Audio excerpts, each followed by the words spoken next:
Parents didn't want to see me with my children at Thanksgiving. Your sister's children shouldn't see losers like you. My dad shouted loudly. I said I stopped helping with money and Thanksgiving was supposed to be a time for family. A time to be grateful, to share a meal, to enjoy the company of the people who were supposed to love you unconditionally.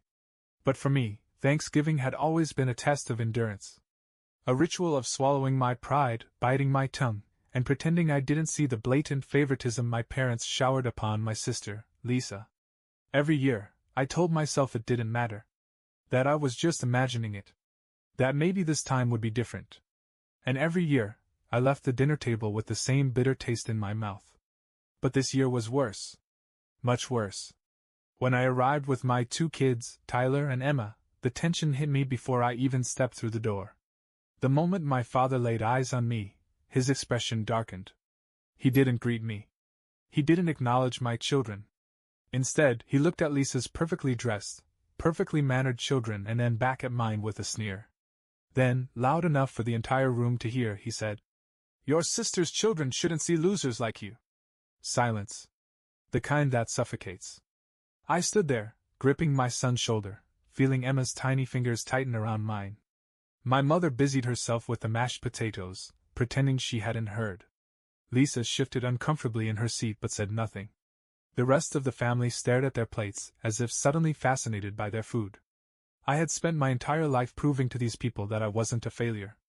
That I was more than just the forgotten son, the one who wasn't spoiled, the one who had to build everything from the ground up. And yet, no matter how much I achieved, how much I gave, to them, I was still nothing. But today, I wasn't alone. Today, my children heard it too. And I wasn't going to let them grow up believing they had a father who let himself be humiliated. So I took a deep breath, let the rage settle into something cold and sharp, and I said clear and steady, for everyone to hear. "If that's how you feel, then you won't see another dime from me." The room, already quiet, became deathly still. My father blinked. My mother's hands froze over the serving dish. Lisa finally looked up.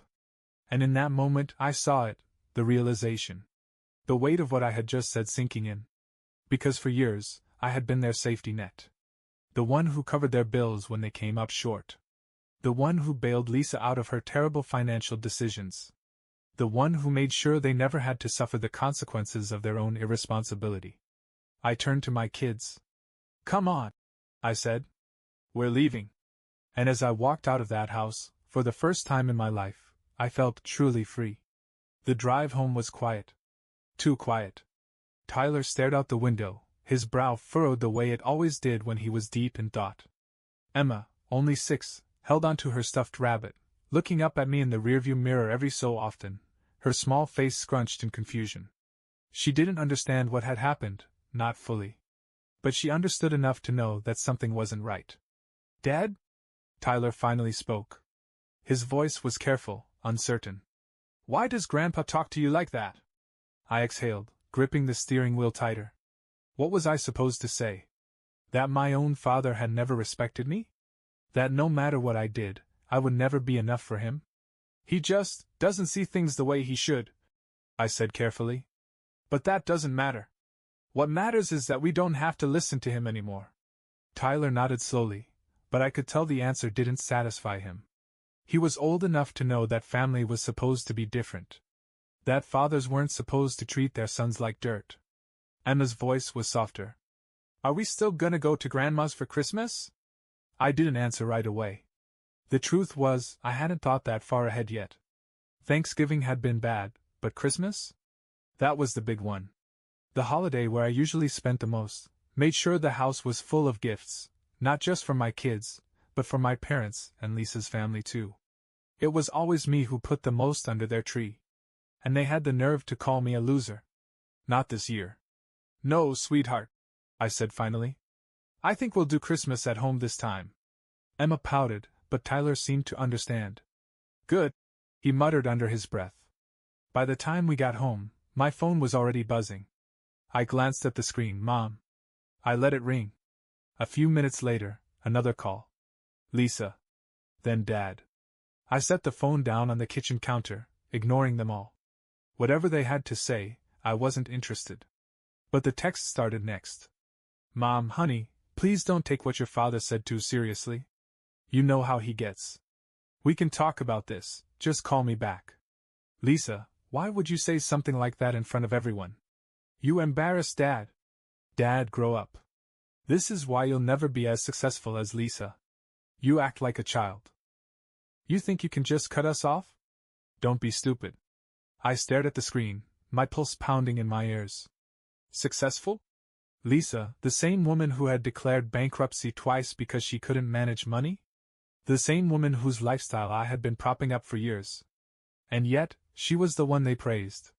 A bitter laugh slipped out before I could stop it. They really thought I was bluffing. They had no idea. I turned off my phone, set it face down, and for the first time in a long, long time, I felt something other than resentment. I felt relief. The first day of silence was bliss. No calls, no guilt-tripping messages, no demands. Just peace. I made breakfast for the kids, took them to the park, and for once, I didn't have to worry about anyone asking me for money. But by the second day, the cracks started to show, on their end, not mine. By lunchtime, my phone was blowing up again. More missed calls from Mom. More texts from Lisa. And finally a message from Dad that was so ridiculous, I had to sit down to read it. Dad, if you think you can just stop helping your family, you're selfish. We raised you. We gave you everything. And you can't even be bothered to take care of us in return? You've really let us down, son. I scoffed, shaking my head. They gave me everything? These were the same parents who had never helped me when I was struggling. The same ones who watched me work 2 jobs to keep food on the table for my kids while Lisa, who had never worked a full day in her life, was gifted every opportunity. They expected me to keep sacrificing, to keep giving, because in their minds that was my role. But not anymore. Ignoring the message, I went about my day. But by the time evening rolled around, my phone rang again, this time from an unfamiliar number. I debated ignoring it, but something told me to pick up. Hello? Seriously? You won't even answer your family anymore? Lisa's voice was sharp, annoyed. I sighed. What do you want, Lisa? Mom is freaking out, she said, as if that was supposed to make me care. Dad's mad, and now they're talking about selling the house just to cover bills. You know they can't afford that. You're really gonna let that happen? I leaned back in my chair, letting her words sit between us. And why exactly is that my problem? You know why, she snapped. You've always helped them. Just because Dad said something stupid, you're going to punish everyone. A slow, humorless chuckle escaped me. Everyone? I repeated. You mean you and Mom? Because I know you're not worried about Dad. He's been retired for years, living off money that's not even his. Lisa's silence was all the confirmation I needed. Look, I get that you're upset, she finally said, softening her voice, trying a new tactic. But you can't just cut them off like this. They need you. No, Lisa, I said, my tone even. They need my money. And if I'm such a loser like Dad said, then they shouldn't have been depending on me in the first place. Another silence. Then, frustrated, she muttered, You're being dramatic. I smiled. No, I'm just finally treating them the way they've always treated me. Then I hung up. That night, I slept better than I had in years. The next few days were eerily quiet. No calls, no texts. At first, I thought maybe they had finally accepted it, that they had realized I wasn't their personal ATM anymore. Maybe, just maybe, they had started to take responsibility for their own lives. I should have known better. It wasn't until Friday night that the next move came. I was helping Emma with her bedtime story when there was a knock at the door. Not a light, polite knock. A pounding. Tyler, sitting on the couch, glanced up from his tablet. Dad? I already knew who it was. Stay here, I said, setting the book down and heading to the door. I opened it to find my mother standing there, bundled up against the cold, arms crossed tightly over her chest. Behind her, Lisa stood with an exasperated expression, hands on her hips. Mom, I said, keeping my voice even. What are you doing here? She let out a dramatic sigh, as if I was the one causing her problems. We need to talk. I glanced at Lisa, who was already glaring at me like I was some rebellious teenager. I don't think we do, I said simply. You made it clear how you feel about me. Mom's face tightened. Don't be ridiculous. You're making this into something bigger than it is. I huffed a short, humorless laugh. Oh, am I? Because I'm pretty sure Dad said, and I quote, your sister's children shouldn't see losers like you, right before I was humiliated in front of the whole family. Lisa rolled her eyes. Oh my God, he didn't mean it like that. How did he mean it then? I shot back. Silence. Mom shifted, rubbing her arms. Look, your father, he's old-fashioned. You know how he is. He just speaks without thinking sometimes. I nodded slowly. Right. And you? What's your excuse? Her lips pressed together, but she had no answer. Lisa sighed dramatically. Okay, fine, Dad was wrong, happy? But you're making it worse by being stubborn. Just come back for Christmas. We can talk things over then. I leaned against the doorframe. So that's what this is really about. Christmas. Mom hesitated. Well, it's just, it won't feel the same if you're not there. I tilted my head, pretending to think. You mean it won't feel the same without all the gifts I usually bring? Or the money I spend making sure everyone has a perfect holiday? Lisa's expression soured. God, you're so dramatic. This isn't about money. I crossed my arms. Oh? So if I show up empty-handed, with no presents and no cash, that'll be fine? More silence. I nodded. That's what I thought. Mom let out a long breath. We just want our family together. She tried again, her voice softer. That's all. I stared at her for a long moment. Did she really believe that? Or was this just another manipulation? Either way, it didn't matter. I wasn't falling for it. You had a chance to treat me like family, Mom, I said quietly. You chose not to. So now I'm choosing not to. Lisa scoffed. Oh, come on. You're really going to cut us off forever just because Dad hurt your feelings? I looked her dead in the eye. No, Lisa. I'm cutting you off because for years you've used me. And I let it happen. But now, I'm done. Mom's face fell. Lisa opened her mouth to argue, but I didn't give her the chance. I stepped back and shut the door. For the first time in my life, I set a boundary. And it felt good. The next morning, my phone buzzed before I even had my first cup of coffee. Mom, I don't understand why you're doing this. We're family. We love you. We just want things to go back to normal. There it was, the guilt trip. I stared at the message for a long moment before setting my phone down. I wasn't falling for it. Normal? Normal was me working overtime to cover their bills. Normal was Lisa making reckless choices and expecting me to clean up the mess. Normal was Dad treating me like garbage while happily taking my money. No. I wasn't going back to normal. A few minutes later, another text came in. Lisa, you're being ridiculous. If you don't come to Christmas, Mom's going to be heartbroken. You're seriously okay with that? I sighed, rubbing my temples. They weren't apologizing. They weren't acknowledging what they had done. They just wanted me back in line. I picked up my phone and typed out a response. Me, I think you're confusing heartbroken with inconvenienced. Then I turned my phone off. I was done explaining myself. For the next few days, I stuck to my decision. I ignored the texts, the calls, the guilt tripping. And for the first time in years, I felt in control of my own life. Then, on Wednesday evening, the doorbell rang again. I almost didn't answer it. I was tired of the drama, tired of them showing up uninvited. But something told me this time was different. When I opened the door, my father was standing there. Not Mom. Not Lisa. Just him. He looked at me with an expression I hadn't seen before, not anger, not disappointment. Something else. Can I come in? He asked, his voice quieter than usual. I didn't move. Why? He sighed, glancing past me into the house. I just want to talk. I studied him for a moment. My whole life, my father had been a presence of authority, someone who never questioned his own actions, never admitted when he was wrong. But now, standing on my porch in the cold, he didn't look so sure of himself. Against my better judgment, I stepped aside. 5 minutes. He walked in, looking around like he hadn't been inside my home in years, which, to be fair, he hadn't. I led him to the kitchen, where he sat down at the table. I stayed standing. For a long moment, he said nothing. Then, finally, he spoke. Your mother's worried sick. He started. I sighed. If she's so worried, she can apologize. His jaw tightened. She's not good with words, you know that. She was plenty good with words when she sat there and let you humiliate me in front of everyone. His face twitched. I shouldn't have said what I said.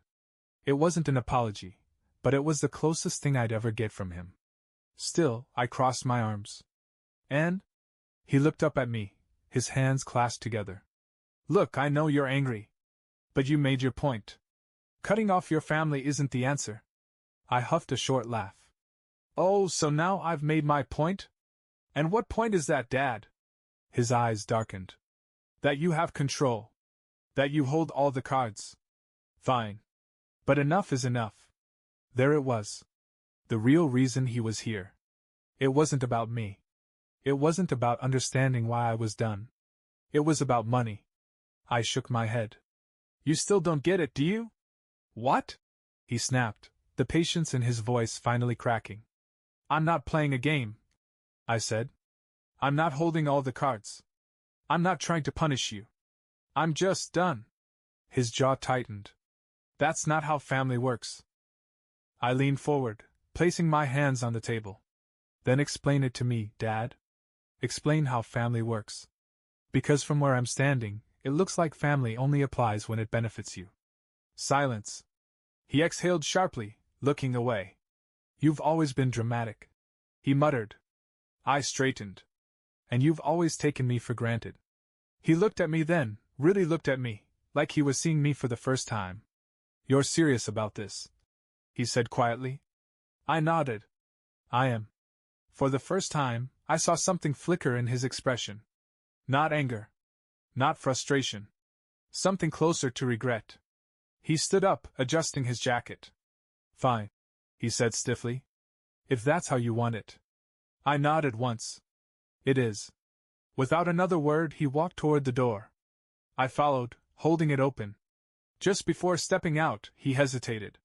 If you change your mind. I met his gaze. I won't. And with that, he left. I shut the door and leaned against it, exhaling slowly. I expected to feel guilty. But all I felt was relief. The next day, my phone was quiet. No calls. No texts. For the first time in years, my family wasn't reaching out, not to ask for money, not to guilt-trip me, not to drag me into their problems. It felt strange. Almost too quiet. Tyler noticed it first. So, they just gave up? He asked over breakfast. I shrugged. Maybe. Emma swung her legs under the table. Is that a good thing? I hesitated, then nodded. Yeah, sweetheart. It is. Because for once, I wasn't dreading my phone ringing. For once, I wasn't worrying about fixing problems that weren't mine. For once, I was free. 2 days passed. No calls. No texts. At first, I thought they had finally accepted it, that they had realized I wasn't coming back, wasn't going to cave, wasn't going to keep playing the role they had assigned me. Then, on Saturday morning, I checked my mail. Inside was a single envelope with my parents' return address. No note, no explanation. Just a bill. An overdue notice for their electricity. I stared at it for a long time, my grip tightening. They really thought this would work? That slipping a bill into my mailbox would somehow guilt me into paying it? That I would just handle it like I always had? I walked back inside, set the bill down on the counter, and poured myself a cup of coffee. Then, without a second thought, I tossed the bill into the trash. Because this time, it wasn't my problem. And it never would be again. By Sunday afternoon, I knew the silence wouldn't last. The doorbell rang while I was helping Emma with her puzzles. Tyler, sitting on the couch, glanced at me. Think it's them? I sighed, already knowing the answer. Stay here. When I opened the door, Mom stood on the porch, arms wrapped around herself, her expression carefully composed. Not angry. Not defensive. Just tired. I waited. Can we talk? She asked. I crossed my arms. About what? She let out a slow breath. Your father and I, we're struggling. The bills. I know. I interrupted. I got the electric bill in the mail. Nice touch, by the way. She winced. That wasn't. I raised an eyebrow. Wasn't meant to manipulate me? She fell silent. I sighed. Mom, when are you going to understand? I'm done. I'm not fixing this for you. I'm not bailing you out. I'm not your safety net anymore. Her eyes glistened, but I wasn't falling for it. You don't mean that, she whispered. We're family, honey. I clenched my jaw. Funny how that only matters when you need something. Her face crumpled, but she didn't argue. For the first time, I saw it, the realization finally hitting her. The understanding that I wasn't playing a game, that this wasn't a tantrum. That I was serious. She nodded once, stepping back. I hope one day you'll forgive us. I studied her. I hope one day you'll understand why I won't. Then I closed the door. And this time, I knew they weren't in control anymore.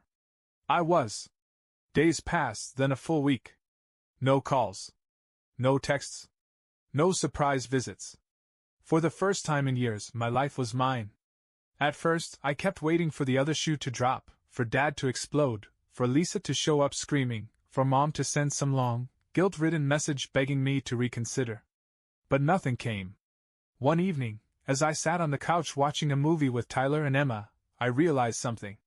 I wasn't thinking about them. I wasn't stressing over what bill they might send next, or how they'd try to manipulate me, or whether I was being a good enough son.